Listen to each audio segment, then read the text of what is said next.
Good morning, everyone, and welcome to the At the Water's Edge podcast, where we look for insights beyond the headlines to take a practitioner's view on national security and geopolitics. It's the 5th of June, 2026. Let's get started.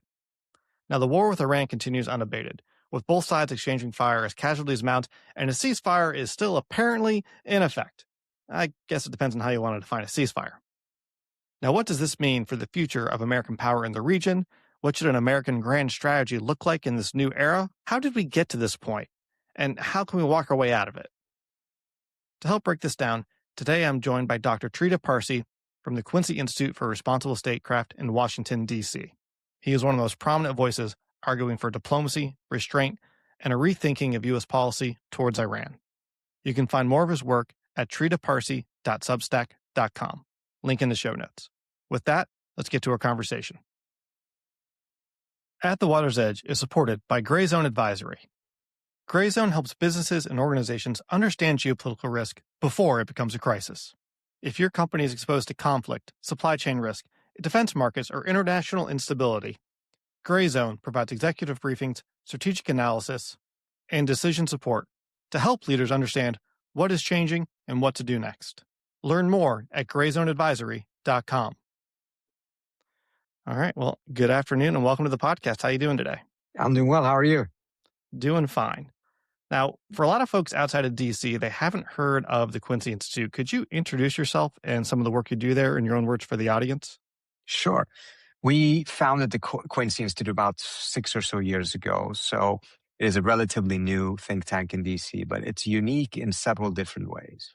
First of all, we favor a grand strategy that is fundamentally different from the one that the United States has had since the end of the Second World War. The current grand strategy is liberal hegemony, the idea that the United States needs to secure the world by having military hegemony in almost every significant corner of it. In our view, the endless wars are a logical conclusion of that grand strategy. If you have to dominate every corner of the world militarily all the time, you will be at war somewhere all the time. And our view is that this is not helping the United States, it's not stabilizing the world, it's not making America safer. The alternative grand strategy, which was developed in the early mid-1990s, is called restraint, which does not mean that it's for pacifists. They actually would use force, but we would have a much higher bar for when military force should be used, and it should be used primarily to defend the United States and some key interest that the U.S. has. So we would have a much more narrow definition of the U.S.'s vital national interest, rather than the manner that we have right now, in which almost everything is considered worthy of going to war for or use military action for. And this is a strategy that also indicates that we don't need to have hegemony in all of these different places. We just need to deny anyone else hegemony, which is a completely different proposition, a completely different military and cost structure.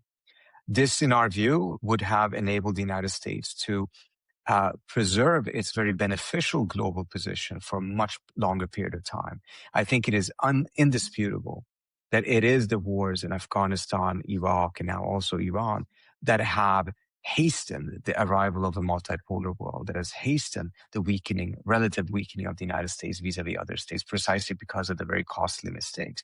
But those decisions are a complete function of that grand strategy. So we favor a very different one that would be much more peaceful in our view, but still much more effective at the same time in making America safe. The other part of it that is making us very unique is that we're transpartisan. We work equally with the left and the right. This is a strategic necessity in our view, because shifting the grand strategy of the United States is not something that you can do with just one party's support. You need to have support for this shift on both sides of the aisle. So we're working very closely with both sides on those who, of course, agree that there needs to be a shift. And I think perhaps the third one is we don't take any money from the U.S. government, from foreign governments, or from defense contractors and the weapons industry. That, I have to tell you, makes us very unique in Washington, D.C., in which all of these different think tanks take massive amounts, both from foreign governments, from defense contractors. And we actually do have a project, a database that is called Think Tank Funder Tracker or something like that. You can look it up, in which we have brought transparency to this issue and are revealing the funding structure and sources of all of the major think tanks in DC, so people can go out there and look themselves. Is there a reason why a certain think tank is so favorable to the interest of the UAE, for instance, or Saudi Arabia? Is it a reason why they're so favorable towards just endless war between Ukraine and Russia? Is it because perhaps they're so supported by the arms industry that is making a killing off of these wars? So then who provides funding for the Quincy Institute? Excellent question. So from the very outset, we were totally transparent about where we are getting our funding. And some of the first donors we had made quite a headline, and it was very deliberate from our end. Because as I mentioned, we're transparent, we work with the left and the right, we also making sure that we have funding from the left and the right. So some of the first donors that we had, although they're by no means the largest donors we have, was on the one hand, Open Society Foundation on the left, and on the other hand, the Charles Koch Institute on the right. Because both of them had a certain interest, I would say that the Charles Koch Institute is much more committed to restraint and has become one of the major funders of restraint. But we wanted to send a clear signal that the support for a completely different foreign policy that is much more peaceful is not just something that is like a cute idea, but there's actually financial and political support behind that. And managing to get these two entities that otherwise are so different and at odds with each other on almost every other issue to come together on this was a very critical win for us and happened in the very early stages of the Quincy Institute's lifespan. And all of our funders, etc., are listed on our website. So it's a mix of individuals and foundations that are both on the left and on the right. Cool. Now, I was going to try to get to this later if we had time, but you already mentioned liberal hegemony, so I'm just going to dive right into probably the nerdiest question I wanted to ask you. So, liberal hegemon, for folks who don't know, this idea that there's a single player in the international system that's more powerful than the rest of the world combined, and the U.S. has played that role arguably since the fall of the Soviet Union, depending on who you ask and how you measure, but that's been a general theme. Big critique of it is that it's led to the forever wars, Iraq and Afghanistan being the two big examples, and then we talk about Libya and a whole bunch of other stuff around the world. But one of the main arguments I've heard in favor of liberal hegemony is that international humanitarian law can only exist in a system where somebody can wield force to enforce it, albeit imperfectly. So how do states cooperate in a world without international humanitarian law if international humanitarian law can't exist without liberal hegemony? A couple of assumptions baked into that, but that was the question I wanted to ask you. Does international humanitarian law exist in any meaningful sense in a multipolar world? Yeah, I think it's a great question. And let me start off by saying that the biggest challenge and the erosion of international humanitarian law, IHL right now, is actually coming from the hegemon and one of its closest allies, Israel. So even if one were to accept that, and I'm going to say why I don't accept that assumption, even if that one were to accept that, is creating a very bizarre situation.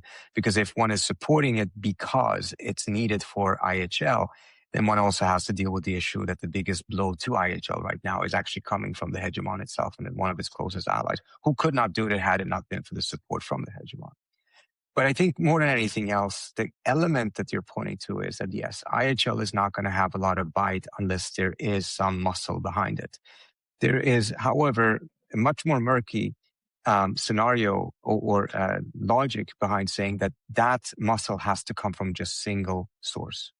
That it only could be because there is a hegemon, but that in a multipolar world, suddenly IHL would fall apart because in a scenario in which there are several countries that are powerful, some way, somehow, the incentive structure to actually have a standard, a system of laws and norms that guide and structure the interaction between these states suddenly would not be there. On the contrary, I think there's an argument to say that it's the opposite. In a scenario in which no one country can get its way, then you're going to have a far more adept way of compromising between states in order to retain a degree of stability. And if you have 5 major powers in the world, I'm not saying that this is automatic. I'm just saying that I can just as easily see a scenario in which all of them would end up recognizing that they are better off agreeing to norms that constrain them if it constrains the 4 others. And as a result, they make that bargain of saying, okay, we're going to abide by this. It will be costly for us if we don't, but we will abide by it because we want the norm to be as strong as possible for it to survive. And we will undermine it if we are violating it ourselves. And then you could have a scenario in which 3 or 4 of them were to come together to put muscle behind IHL if you have a major violator. So the idea that there's only one that can do it, I don't see the logic as to why that would be the case. I can see a logic that would say that in that type of a scenario, yes, if you have an extremely benign, wise, thoughtful hegemon, that hegemon would be applying IHL in as consistent manner as possible, and it would be very strong. But it doesn't answer the question, which is the situation we're dealing with today. What do you do when the hegemon itself puts itself above all laws? Gotcha. Kind of like the old argument from the domestic sense, the most efficient form of government is a benevolent dictatorship, but, good luck trying to get that 2 times in a row. Yeah. Almost the good emperor problem in China. Okay. Yeah. All right. A whole other nerdy conversation we can have about that, and I'd love to sometime, actually. But news of the day, speaking of the way states interact with each other, Iran and the U.S. So we've got this apparently latest version of Memorandum of Understanding that's floating around out there. At the same time, the ceasefire is still in effect. While Kuwaiti airports are being bombed, people are dying, and Israel's still blowing stuff up in Lebanon. I'm not sure at what point this becomes the most violent ceasefire in recent history, but I think we've got to be getting close to that point at some point. What do you think the current state of play is between the U.S., Iran, and Israel? And what are the odds, do you think, that the current Memorandum of Understanding that's floating out there actually leads to a negotiated settlement? So first of all, there isn't one memorandum of understanding floating around. One of the challenges that has been created by Trump having a tendency of negotiating things so publicly and also announcing deals before they have been fully clinched is that we have quite a few variations of it floating around. It's really unclear which one actually is the one that they are currently negotiating on, if even any of the ones out there publicly are the basis of it. We cannot say that for certain. I think what we've seen in the last 48 hours, just to kind of tell us, okay, where exactly are we right now, is that we had a situation that started about 9 or so days ago in which the United States started to intensify the blockade of the blockade. It did so by targeting Iranian ships, but also some targets on the Iranian mainland, particularly in the coast area and around the city of Bandar Abbas. At first, the Iranians responded proportionately, but it didn't have much of an effect because bottom line is the United States actually can sustain a lower level exchange of fire between the two sides within the ceasefire. And it actually will arguably be somewhat to the U.S.'s favor because the cost the Iranians would inflict on the U.S. is absorbable, whereas the cost of tightening the blockade actually shortens Iran's timeline in a manner that would be problematic for the Iranians. The Iranians appear to have realized this, and as a result, 48 hours ago or so, dramatically escalated. They even announced that from now on, if the U.S. attacks, the Iranians will respond 1.5 times that strength. I think, frankly, they went quite a bit beyond that in their response because they targeted Kuwait, Bahrain, Qatar, Iraq, the UAE, although some of those attacks were much smaller, but there was a large-scale response there.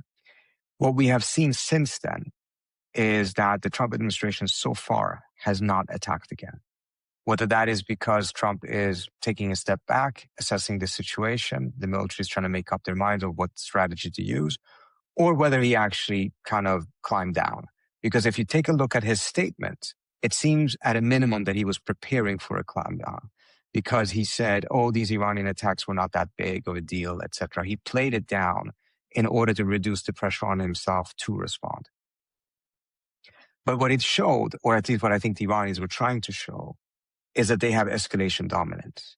And if a low-scale exchange of fire is intolerable for them, they will escalate and bring it up to a higher level of exchanges, which will become more intolerable for the United States because it will have that impact on the global economy, on oil prices. And we've already seen how now Republicans in Congress in sufficient numbers have defected in order to pass the war powers resolution. We'll see what happens in the Senate. So I think the Iranians escalated deliberately. because the level of pain was such that it was unevenly spread. It was mostly on the Iranian side, and they've done this to spread the pain.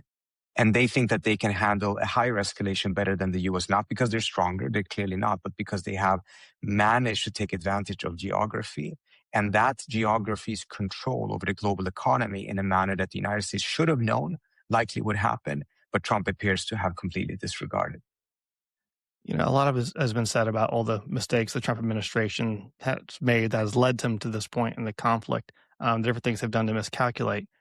Robert Pate comes on every week to remind everyone about that. But what do you think, if anything, Iran has miscalculated on, or do you think there's a chance that they overplay the hand that they have, which is admittedly stronger than I think anyone anticipated prior to the start of this war? I think there's a couple of things one can point to. I think overall, they have followed a game plan that clearly has been superior to that of the United States. Trump's plan was essentially just a plan A. He thought that the Iranians were going to collapse within 4 days, particularly after the supreme leader was assassinated, and there wasn't a plan B. Whereas the Iranians have acted very, very systematically from the very beginning. There were certain things that they miscalculated that ended up to their benefit. They thought the U.S. was going to block the Strait of Hormuz, block the Persian Gulf entirely on day one. The U.S. didn't. It gave the Iranians about 6 or so weeks of not only oil income, but dramatically higher oil income. They were selling more oil than before at a much higher price, almost double the price, with no discounts. Before they had to give discounts because they were sanctioned. Now they didn't even have to do the discounts. So that injected a significant amount of money into their coffins that they had not counted on. They'd already moved out a lot of tankers outside of the Gulf in order to make sure that they could continue to sell them for the war, and that would give them several months. But this additional couple of weeks of oil income give them even more. That doesn't mean that time is infinite on their on their side in any way, shape, or form. But that was a miscalculation on their end in which they actually overestimated what the U.S. would do. The area where I think they miscalculated more than anything else goes before the war. And that is that I think that if they had agreed to talk to Trump directly, not just to his negotiators, but directly, I think the war could potentially even have been avoided. Trump had a very false impression of the strength of the Iranian side. It was something that had been fed to him by the Israelis, but it was also a perception that existed on the American side because of the conduct of the Iranians. And the main thing people point to when it comes to that conduct is the fact that the Iranians responded in a very de-escalatory way every time the U.S. attacked it. And every time the Israelis attacked it.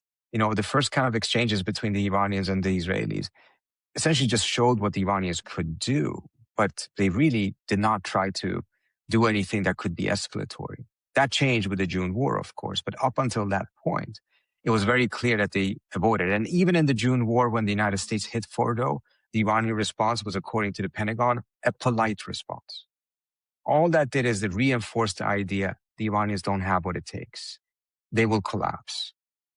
They don't know how to fight. They don't, And then there was another element that I think reinforced this in the mind of Trump, which is that they refused to talk to him directly. Now, if you were Trump and you came into office and the first thing you did is like, I'm willing to talk to anyone.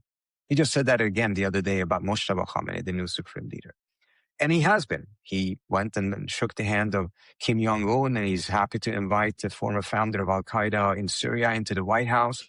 He's never had that type of an objection of talking to foreign leaders. I personally strongly support that. I think the previous presidents constantly abided by these political restraints that was put on American leaders as to whether it was acceptable for them to talk to an opponent. So, for instance, for the last 2 years or so of Biden, he never spoke to Putin anymore. There was some communication, but never between Biden and Putin. I think that's a terrible situation. We need top leaders to be able to talk to each other in an appropriate way, of course, in order to avoid a World War III. But Biden didn't do that. As soon as Trump comes in, he talks to Putin, he talks to everyone else. And he always thought that he could do that because he's strong. And he kept on saying, I'm doing it because I'm strong, and saying essentially that everyone else prior to him was weak. So when someone else doesn't talk to him, he doesn't see that as strength. He sees that as their sign of weakness, even though the Iranians thought that they were signaling strength. They were showing that they refused to talk to the superpower. In their view, they thought they were projecting strength. All Trump saw was a validation of the belief that the Iranians are weak. Had they spoken to each other, I think there is a chances that the war could have been avoided altogether. Partly because the diplomacy could have been helpful to better make him understand what war actually would lead to, and not have this massive miscalculation that ended up happening. But also because I think at the end of the day, Trump was looking for a win and a legacy. Now that win and that legacy could be that he got rid of the Islamic Republic, but it could also have been that he struck a deal that was better than Obama's. Yeah. And if he saw that that latter part was an option because the other side was talking to him, I think there's a chance. I'm not saying that there's a guarantee or anything like that. I think there's a chance that he could have gone in that other direction.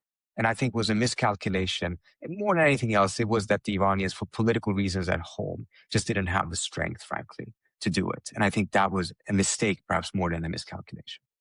Here's an inside baseball question for you, because as someone who doesn't live in D.C. but follows the stuff closely, it was really surprising that Trump actually pulled the trigger on going into a full-blown war with Iran. The initial bombing last year, that made a lot of sense. He even called Israel afterwards to knock it off. Great, he's got his big "I'm the strong man" moment. Whatever, it's not surprising.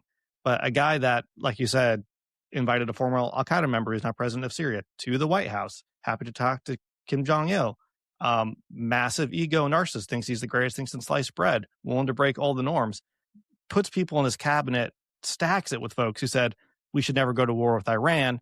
And he even negotiated the deal with the Taliban that got us out of Afghanistan.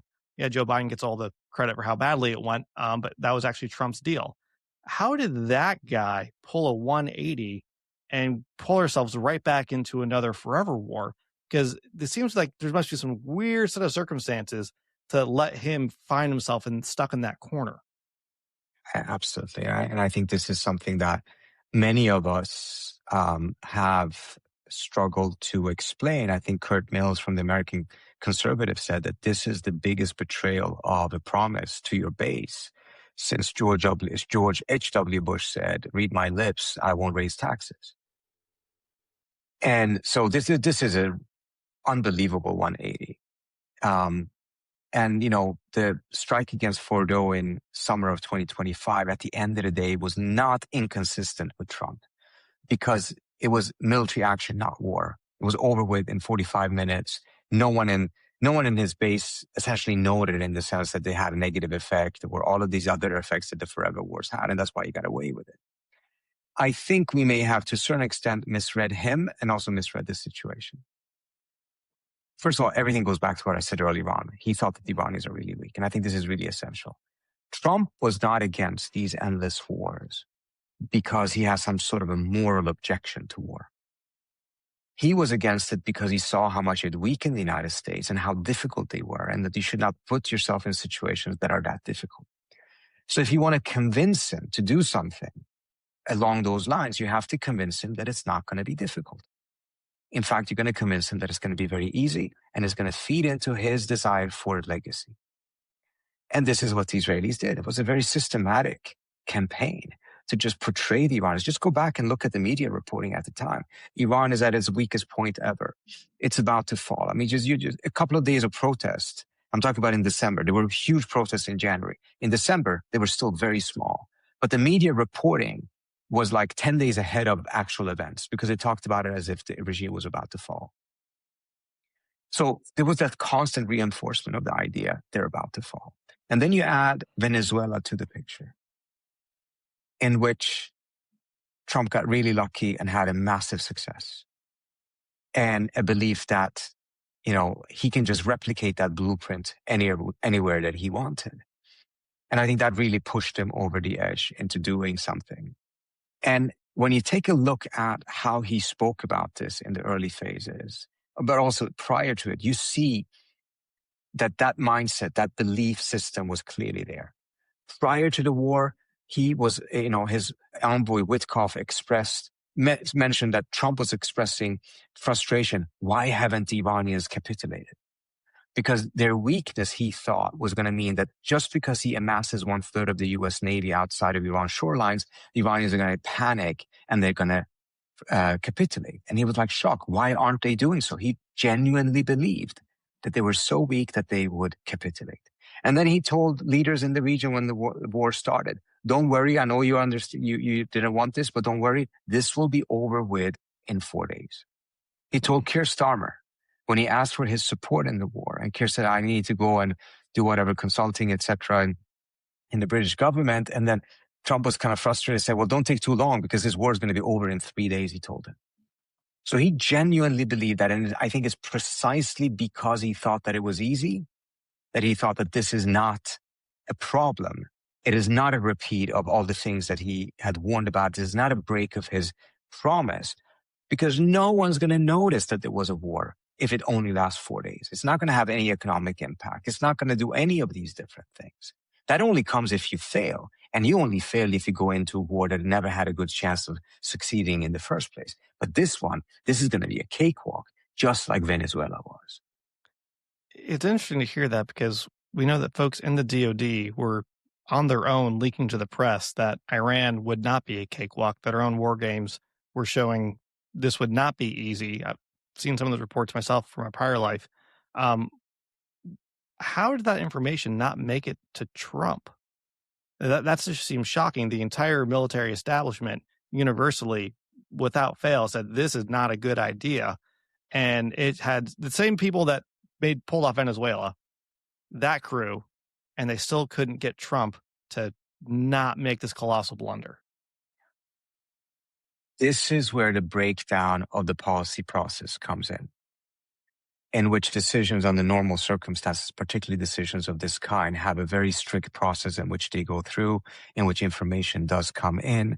But in this case, it wasn't. I mean, to just give you an example, right now, there are numerous journalists that actually have Trump's cell phone. And they keep on calling him, and every once in a while, he picks up. And once a week, they manage to get him on the phone for 3 minutes. And they'll write an entire column or 50 tweets about it. And he's just completely unfiltered. There's no press secretary, no one that you have to go through.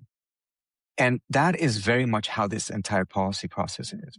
You have foreign governments that get direct access to Trump, and they can bypass everyone else in the US government, including the intelligence agencies. And that's part of the reason why Joe Kent resigned, because he felt that they had all the information, but their data, their conclusions, their analysis was not taken into account, because they kept on just getting cut off by the Israelis, who could go directly to Trump, and they could play his ego, they could play his psychology, and they kept on telling him, all these people who say that you can't do this, don't take them seriously, because they told you can't do the strike against Soleimani, and you did. They said that you couldn't move the embassy from Tel Aviv to Jerusalem, and you did. They said that you couldn't recognize the Golan Heights being Israeli territory, and you did, and nothing happened. And they said that you couldn't take out Forlu because the Iranians would respond or walk out of the NPT, and none of that happened. They've been wrong on all of these different things. You're the only one that can do it, and you should, because you have a golden opportunity. What's the point of a deal with Iran if you can just get rid of that regime? And that psychology worked. That argument worked with him, particularly mindful of the fact that much of the rest of the US government was shut out of the conversation. Yeah. What would a deal between the U.S. and Iran have to look like now to wrap this up? What would both sides actually have to agree to? And what would they have to be allowed to say about it in public? Well, both of them are going to have to try to sell something and say something to make it look as if they won. I think it's going to be very important for Trump to be able to say that this was a win. Because if it is a win, that's what erases everything else that happened up until this point. That's what enables him to, instead of remembering the disaster of the war, the memory will be that, oh, this was actually a strong deal. So, there was earlier a lot of different speculation that he would just, he would dismiss all of the important things on the nuclear issue and just sign on to anything just to be able to say that he got a deal. I'm not seeing that happening at all. Or that he would just sign on to any deal exactly the same as the JCPOA, but just with his signature. I'm not seeing that either. He's negotiating very hard on some of the nuclear variables, and based on what I understand, has come to at least the territory that they're in, it is in many ways much, much stronger than the JCPOA, the Obama deal. In fact, he could have gotten a deal that was stronger than the JCPOA already before this war, but he thought that he could get an even better deal by just getting rid of the regime. So I think, being able to have a victory narrative is crucial. But it's also crucial to make sure that your narrative of victory does not cancel out the other side's narrative of victory. Because if you do, you're not going to get a deal, right? And that's true for the Iranians as well. They have to also be very careful not to deny Trump's ability to his own home audience be able to say that this was a win. Because otherwise, none of them are going to be able to be satisfactory. And I don't know if they fully have that maturity on either side right now. I think we have seen that Trump suddenly has started to become much more disciplined on social media. He is not issuing the type of tweets he did 2 weeks ago, in which he, was looking to humiliate the Iranians. It clearly didn't work. In the sense of him achieving his deal. I mean, this may be how you do things when you want to buy a building in Manhattan, but that's not how you deal with the Iranians, who are hypersensitive to this issue, hypersensitive, particularly when it comes to how they deal with the United States. I think on the Iranian side, it's not just a narrative of victory. They need to get real sanctions relief, sustainable one. It's not just a nice to have, it's a must have.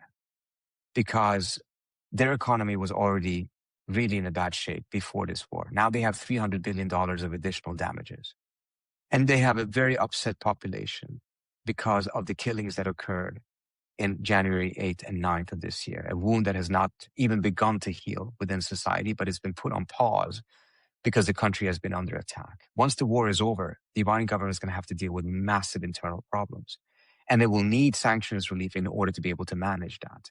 So that's why I say from their standpoint, it's a must-have. It's not a nice-to-have. And that goes way beyond what Obama offered. If Trump wants more than what Obama got on the nuclear issue, he's going to have to give way more than what Obama gave on the nuclear issue in terms of sanctions relief. Wasn't one of Trump's main critique of the JCPOA is that it removed secondary sanctions so European companies could go cash in on Iranian business, but it kept primary sanctions from America? So in a weird way, isn't his theory of victory removing the sanctions that prevents American businesses from going into Iran and making a ton of money? I personally think so. And I think that if he gets a deal in which he can say, look, on the nuclear variables, I outperformed Obama. And then at the same time have an offensive strategy also and saying, look, I'm opening up the Iranian economy to American companies. This is going to be benefiting the American manufacturing industries. This is the largest economy that has been opened up since the fall of the Soviet Union. So, and there's a massive compatibility between the U.S. and the Iranian economy, much more so than there is between the Iranian and the Chinese economy, and certainly more so than between the Iranian and the Russian economy. So this would absolutely be beneficial.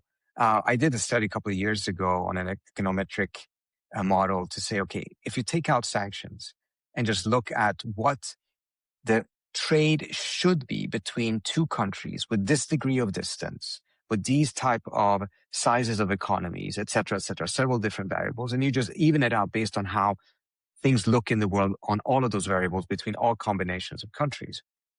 It showed that U.S. and Iran would become America's a top 20 trading partner between the U.S. and Iran. The U.S. would be trading more with Iran than it does with Israel, more than it does with Spain, under those completely normalized circumstances. So there's a massive compatibility. This would create jobs. I think most Americans care more about that than they care about some details about enrichment that they probably don't understand anyways. I don't understand them, even though I work on this issue. I'm not a nuclear physicist. So I think he can get things in which what otherwise would be considered an American concession can actually be considered an American win, because his mindset is just so different from previous American presidents that really they were at pain lifting sanctions. I mean, they were more in love with their sanctions than they were in love with the actual outcome and the policy in the negotiations. Under those circumstances, I think he can go on the offensive. But I think if this goes on for too long and it just becomes more and more and more about the nuclear issue or the Strait of Hormuz, then he will have a harder time shifting the conversation to these economic benefits. One of the things he's floated out there is that, if the rest of the Gulf states sign on to the Abraham Accords, he can call that a win and we can all, sunset this conflict and move on with their lives. Do you think that even if it was politically viable domestically for these countries to sign on, would more signatures on the Abraham Accords actually improve regional stability, or would that just flare up old tensions? The current structure of the Abraham Accord was not aimed at establishing security.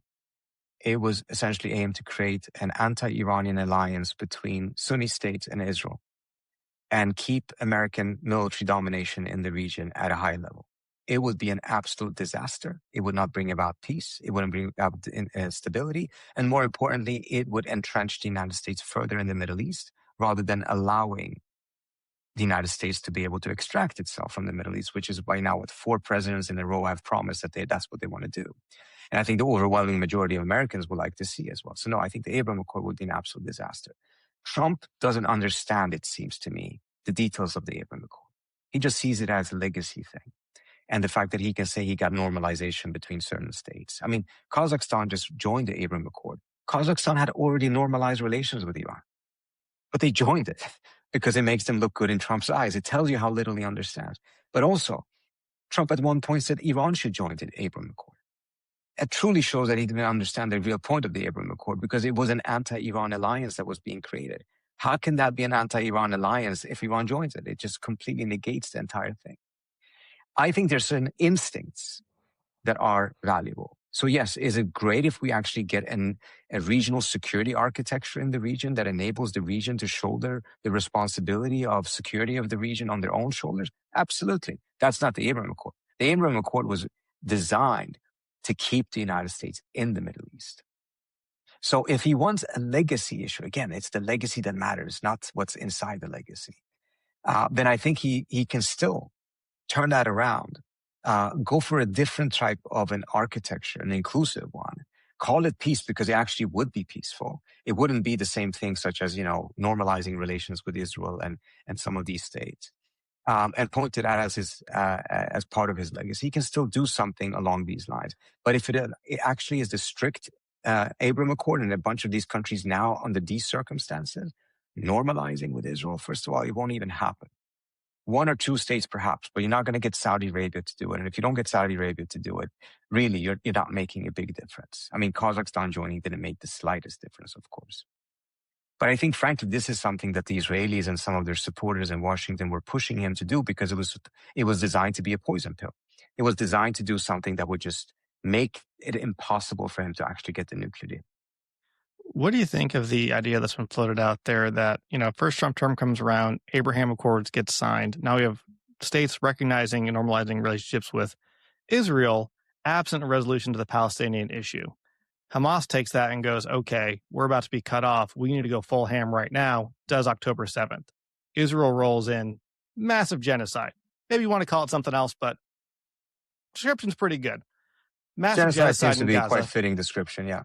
If you can't use it for that, I'm not sure what you can use it for. So exactly. War crimes, humanitarian catastrophe, substitute the word you want. That happens. Israel realizes it's losing the American public and goes, okay, now we need to press the American administration to go full ham on Iran. So in a way, this is the spiral effect of the original Abraham Accords being signed. Do you think Absolutely. that oversimplifies the case, or where do you think of that argument? Anything that you would have to put in 45 seconds by definition oversimplifies this. So obviously there's going to be a degree of simplification, but I think you're absolutely right. And this is part of the reason I said the Abraham Accords did not stabilize anything. It actually sowed the seeds for further conflict because it tried to completely hide the Palestinian issue. In fact, Kushner was very clear. He said, our aim is not to resolve the Palestinian issue. Our aim is to leapfrog, to move beyond the Palestinian issue. He said that. Because the argument was, let's just make sure that we have economic relations between these Arab states and Israel. And then later on, perhaps something can be done on the Palestinian issue, but we're not going to let the Palestinian issue be an obstacle to these other normalization, which means that the United States completely adopted the Israeli position. By the way, this was the direction the U.S. was moving in anyways. The United States' policy on Israel-Palestine had been overwhelmingly in favor of the Israelis and was overwhelmingly an obstacle to a 2-state solution. I really strongly recommend all the the viewers to read Rob Malley's book on this issue. He is a longtime U.S. negotiator. He was in the room. He was negotiating with Arafat. He was negotiating for the United States in these. And he's very explicit about it, that the U.S.'s role ended up becoming an obstacle to this. What Trump did with the Abraham Accord is that he just fast forward to the logical conclusion of America's policy, which would be to completely throw the Palestinians under the bus and just go for normalization, take whatever leverage the Arab side had to get a solution to the Palestinian issue away. And it's just a typical thing that Trump does. Instead of allowing that process to move forward at its own pace, he just moved to the last station, to the end station of that policy right away. And then to kind of confirm or validate what I just said, the Biden administration did everything they could to build on the Abraham Accord. So this was not a Trump unique thing. They set aside all of their other priorities in the Middle East. The only thing that was important to them was to get the Saudis to normalize with Israel. And they even pursued it after October 7th as well. So it shows you that there's a continuity. It is the same direction. It's just that Trump dramatically accelerated the speed in which it was moving in that same direction. Gotcha. It's a disaster for the region. It's a disaster for the United States. Because I think the critical thing for the United States, this goes back to our differences between restrainers and liberal proponents of liberal hegemony, is that we don't think that the United States should be present in the Middle East because the region is no longer vital to the United States. We're not the ones buying this oil. The Strait of Hormuz closure, frankly, has affected other countries far more than it has affected the United States because we're not buying that oil. I'm not saying it's good that it's closed. I'm just saying that we have significantly less vulnerability to this region. We should not accept that anyone else establish hegemony over there, but we don't have to be present militarily. In fact, look at these wars that the U.S. have had recently against Iran. Every time the United States is going to attack Iran, it has to empty all of its bases in the region. So if the bases are not useful in a war against a country that they're there to deter against, then what are they there for? Right? If all the power projection comes off the aircraft carriers that you can park wherever you want, do you need the real estate? Exactly. So, but the Abraham Accord further entrenched the United States in the region, and that's why I think is absolutely detrimental to U.S. interests. What do you think the impact of House of Representatives actually passing a resolution demanding that Trump either gets approval for the war or pulls everyone out of the waters around Iran? Do you think that's going to push Trump and further constrain him and make him go into negotiations? Or do you think that the, public slight he just took is going to make it more difficult for him to find his way to a face-saving resolution? No, I think it's the former. The cat's out of the bag. The mask is off. He cannot pretend that this is not an issue. We always knew that at some point, Republicans in the House and in the Senate would cave before he caved because he's not on the ballot in November. They are. They will pay the price of this war before he does. And at some point, they would break with him to save themselves. And in some ways, this has perhaps happened later than many of us expected, but it has now happened. It's a barometer of where things are heading. And had it happened earlier, I think there would have been more pressure on him. Does this resolution, even if it passes in the Senate, force Trump's hand? No. But it's a barometer that shows that he's losing his own base and his own party over this issue. And again, it goes back to what we talked about earlier on. There's two different timelines. Does America have more time on its side, or does the Iranians? The blockade of the blockade limits Iran's timeline.